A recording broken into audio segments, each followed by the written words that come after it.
മുഗീസ്, സഹായിക്കുന്നവൻ എന്ന വിശേഷണം അള്ളാഹുവിന്റേത് മാത്രമാകുന്നത് ആ വിശേഷണത്തോട് നാം സ്വയം പര്യാപ്തത ചേർത്ത് വെച്ചു കൊടുക്കുമ്പോഴാണ്, സ്വമതീയത്ത് ചേർത്ത് വെച്ചു കൊടുക്കുമ്പോഴാണ്.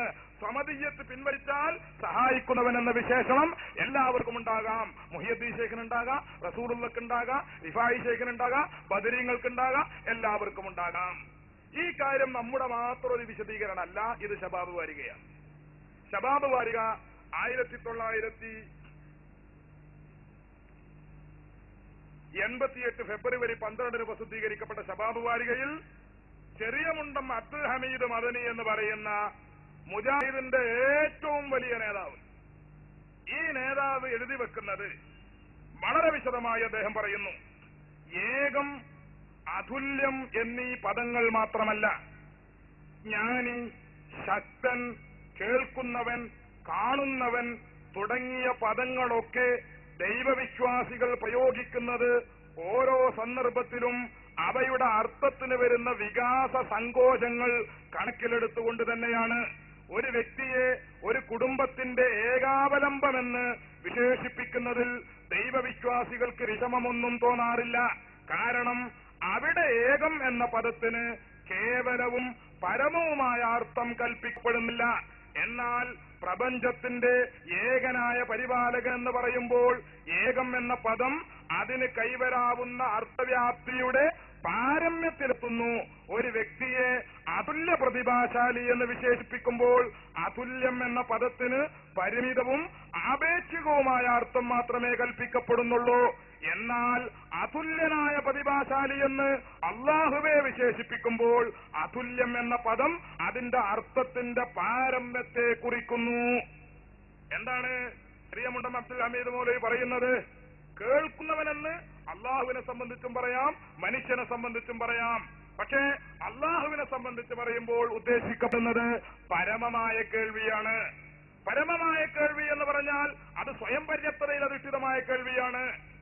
അപ്പോൾ അല്ലാത്ത കേൾവി മനുഷ്യർക്കുമുണ്ടെന്ന് പറയുന്നതിന് വിരോധമില്ല, മനുഷ്യർക്കുണ്ടെന്ന് പറയുന്നതിന് വിരോധമില്ല. സഹായിക്കുന്നവൻ എന്ന വിശേഷണം അള്ളാഹുവിന് പറയാം. മുഗീസ്, മുഗീസ് എന്ന വിശേഷണം അള്ളാഹുവിന് പറയാം, അള്ളാഹുവിനുള്ള വിശേഷണമാണത്. പക്ഷേ ആ വിശേഷണം അള്ളാഹുവിന്റേതാകുന്നത് അത് സ്വയം പര്യാപ്തതയിൽ അധിഷ്ഠിതമാകുമ്പോഴാണ്. അതുപോലെ മുഗീസ് എന്ന വിശേഷണം മുഹിയുദ്ദീൻ ശൈഖിനെ സംബന്ധിച്ച് പറയാൻ പറ്റും. പക്ഷേ മുഹിയുദ്ദീൻ ശൈഖിന്റെ വിശേഷണമായി മുഗീസ് മാറുന്നത് സ്വയം പര്യാപ്തത എന്ന സിഫത്ത് എന്ന വിശേഷണം നാം എടുത്തു മാറ്റുമ്പോഴാണ്. ഇത് മനസ്സിലാക്കി കഴിഞ്ഞാൽ ഇപ്പൊ നാം പറഞ്ഞത് തൗഹീദ് എന്നതുകൊണ്ട് ഉദ്ദേശിക്കപ്പെടുന്നത് അള്ളാഹുവിന്റെ ഏകത്വത്തിൽ മറ്റൊരുത്തനെ പങ്കാക്കാതിരിക്കുക, ഇതിനാണ് തൗഹീദ് എന്ന് പറയുക. ആരാധനക്കർഹനായിരിക്കുക എന്ന വിഷയത്തിലും അതിന്റെ പ്രത്യേകതകളിലും മറ്റൊരാളെയും പങ്കാക്കാതിരിക്കുക, ഇതാണ് തൗഹീദ്. പങ്കാക്കുന്നതിനാണ് ശിർക്ക് എന്ന് പറയുക. പങ്കാക്കുക എന്ന് പറഞ്ഞാൽ അതിന്റെ അർത്ഥം ബാഹ്യമായ എന്തെങ്കിലും ചേഷ്ടകൾ കാണിക്കുക എന്നല്ല. മുഹിയുദ്ദീൻ ശൈഖിനെ രക്ഷിക്കണമേ എന്ന് പറയുന്നതും ഗുരുവായൂരപ്പ രക്ഷിക്കണമേ എന്ന് പറയുന്നതും രണ്ടും ഒരുപോലെയല്ല. വളരെ വ്യക്തമായി നമ്മൾ മനസ്സിലാക്കണം. രണ്ടും വേർഡ് ഒരുപോലെയാണ്. മുഹിയുദ്ദീൻ ശൈഖിനെ രക്ഷിക്കണമേ എന്ന് പറയുന്നതും ഗുരുവായൂരപ്പ രക്ഷിക്കണമേ എന്ന് പറയുന്നതും രണ്ടും ബാഹ്യമായ രൂപത്തിൽ ഒന്ന് തന്നെയാണ്, ഒരുപോലെയാണ്. പക്ഷേ ഒന്ന് ശിർക്കാണ്, മറ്റേത് തൗഹീദാണ്. മുഹിയുദ്ദീൻ ശൈഖിനെ രക്ഷിക്കണമേ എന്ന് പറയുന്നത് തൗഹീദാണ്, ഗുരുവായൂരപ്പ രക്ഷിക്കണമേ എന്ന് പറയുന്നത് ശിർക്കാണ്. എന്തുകൊണ്ട് ഒന്നിർക്കും മറ്റേത് തൗഹീദുമായി? രണ്ടും വിളിച്ചു പറയുന്നവരുടെ മനസ്സിലുള്ള വിശ്വാസത്തെ അടിസ്ഥാനപ്പെടുത്തിയാണ് ഒന്ന് തൗഹീദാകുന്നത്, അടുത്തത് ശിർക്കാകുന്നത്. ഉദാഹരണത്തിന് നിങ്ങൾ ചിന്തിച്ചു നോക്കുക. ഏതെങ്കിലും ഒരു അമുസ്ലിം സഹോദരൻ, ഒരു ഹൈന്ദവ സഹോദരൻ, അദ്ദേഹം അവരുടെ ആരാധനാകേന്ദ്രമായ ഒരു ക്ഷേത്രത്തിൽ ചെന്നാൽ, ഒരമ്പലത്തിൽ ചെന്നാൽ, അവിടെ ആദ്യമായി അവർ ചെയ്യുന്ന ഏറ്റവും പ്രധാനപ്പെട്ട ഒരു ആരാധനയാണ്, അവരുടെ ഒരു ആരാധനയാണ് ആ ക്ഷേത്രം വലയം ചെയ്യുക എന്നത്. ക്ഷേത്ര പ്രദക്ഷിണം, ക്ഷേത്രം ചുറ്റുക എന്നത് ഹൈന്ദവ സഹോദരങ്ങളുടെ ഒരു ആരാധനയാണ്. മുസ്ലിമീങ്ങളെ സംബന്ധിച്ചിടത്തോളം അത് ശിർക്കാണ്, ബഹുദൈവത്വമാണ്, കുറ്റമാണ് എന്ന കാര്യത്തിൽ തർക്കമില്ല.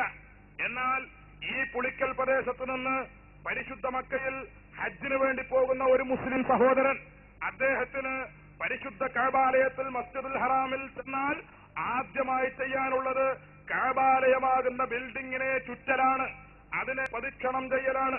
അമ്പലത്തില് ഹൈന്ദവ സഹോദരൻ പോയി ആ അമ്പലത്തെ വലയം ചെയ്യുന്നത് പോലെ, അമ്പലമാകുന്ന കെട്ടിടത്തെ ചുറ്റുന്നത് പോലെ മുസ്ലിം സഹോദരൻ പരിശുദ്ധ മക്കയിൽ ചെന്ന് കഅബാലയത്തിലെത്തി ആ കഅബാലയമാകുന്ന ബിൽഡിങ്ങിനെ ചുറ്റിക്കൊണ്ടിരിക്കുന്നു.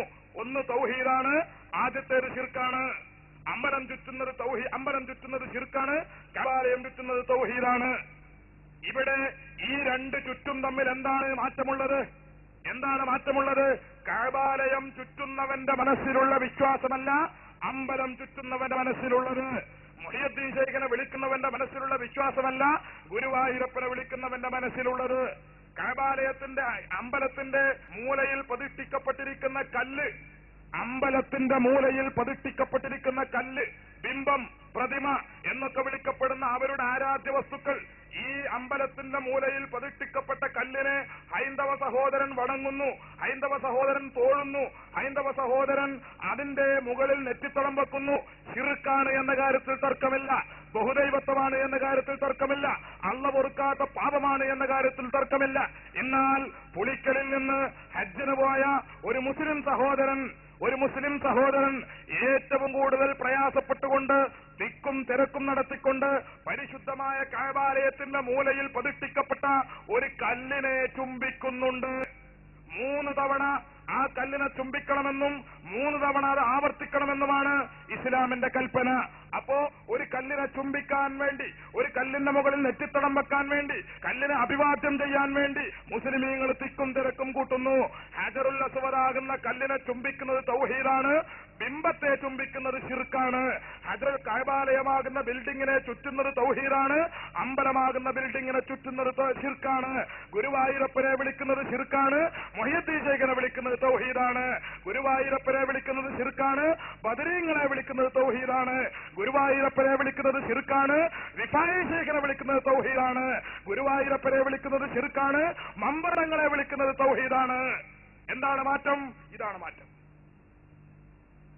രണ്ടുപേരുടെയും മനസ്സിലുള്ള വിശ്വാസം കൊണ്ടാണ് ശിർക്കും തൗഹീദും വേർതിരിയുന്നത്. ബാഹ്യമായ പ്രവർത്തനങ്ങളിലൂടെയല്ല, ബാഹ്യമായ ചേഷ്ടകളിലൂടെയല്ല, ബാഹ്യമായ പ്രവർത്തനങ്ങളിലൂടെയല്ല ശിർക്കും തൗഹീദും വേർതിരിയുന്നത്. അങ്ങനെയാണെങ്കിൽ അമ്പലത്തിൽ പോയി ഒരു പ്രതിമയെ ചുംബിക്കുന്ന ഒരു ഹൈന്ദവ സഹോദരന്റെ ഫോട്ടോ എടുക്കുക, കഅബാലയത്തിൽ പോയി ഹജറുൽ അസ്വദിനെ ചുംബിക്കുന്ന ഒരു മുസ്ലിം സഹോദരന്റെ ഫോട്ടോയും എടുക്കുക. എന്നിട്ട് രണ്ടും നോക്കിയാൽ രണ്ടും രൂപത്തിൽ ഒന്നാണ്, രണ്ടും കല്ലാണ്, രണ്ടിനെയും ചുംബിക്കുകയാണ്, രണ്ടിന്റെയും രൂപവും ഭാവവും ഒന്നാണ്. പക്ഷേ ഹജറുൽ അസ്വദിനെ ചുംബിക്കുന്നത് ശിർക്കാണ് എന്ന് മുജാഹിദിന് വാദമുണ്ടോ? ജമാഅത്തെ ഇസ്ലാമിക്ക് വാദമുണ്ടോ? ഇല്ല. മുജാഹിദും ജമാഅത്തും ഒക്കെ പറയുന്നത് അത് തൗഹീദാണ് എന്ന, ഇത് ശിർക്കാണ് എന്നും. രണ്ടും രൂപത്തിൽ ഒരുപോലെയാണ്, രണ്ടും രൂപത്തിൽ ഒരുപോലെയായിട്ടും ഒന്ന് തൗഹീദും മറ്റേത് ശിർക്കുമാകാൻ എന്താണ് കാരണം? അതേ കാരണമാണ് മുഹിയുദ്ദീൻ ശൈഖിനെ രക്ഷിക്കണമേ എന്ന് പറയുന്നതും ഗുരുവായൂരപ്പ രക്ഷിക്കണമേ എന്ന് പറയുന്നതും തമ്മിൽ നോക്കുമ്പോ ഒന്ന് തൗഹീദും ഒന്ന് ശിർക്കുമാകാനുള്ള കാരണം. വേർഡ് രണ്ടും ഒന്നായതുകൊണ്ട് ശിർക്കാകില്ല. മനുഷ്യന്റെ മനസ്സിലുള്ള വിശ്വാസമാണ് ശിർക്കും തൗഹീദും വേർതിരിക്കുന്നത്. ഈ കാര്യം പ്രധാനമായി എന്റെ സഹോദരന്മാർ മനസ്സിലാക്കിയിരിക്കുക. ഇതാണ് ചെറിയ മുണ്ടം അബ്ദുൽ ഹമീദ് മദനിയും തന്റെ ശബാബ് വാരികയിലൂടെ എഴുതി പഠിപ്പിക്കുന്നത്. ഇത്രയും കാര്യങ്ങൾ മനസ്സിലാക്കി കഴിഞ്ഞാൽ തവസ്സുല്, ഇസ്തിഗാസ കാര്യങ്ങളൊക്കെ വന്നു കഴിഞ്ഞു. ഖബർ സിയാറത്ത്, മാല, മൗലൂദ്, റാത്തീബ്, കുതുബിയത്ത്, ഇതെല്ലാം ഈ വിഷയത്തിൽ അടങ്ങിക്കഴിഞ്ഞു. ഇൻഷാ അല്ലാഹ് വിശദമായ ചോദ്യോത്തരങ്ങൾ ഉണ്ടാകുമ്പോൾ അതിന്റെ മറ്റു തെളിവുകളിലേക്കും കാര്യങ്ങളിലേക്കും വിശദമായിട്ട് നമുക്ക് കടന്നു പോകാം.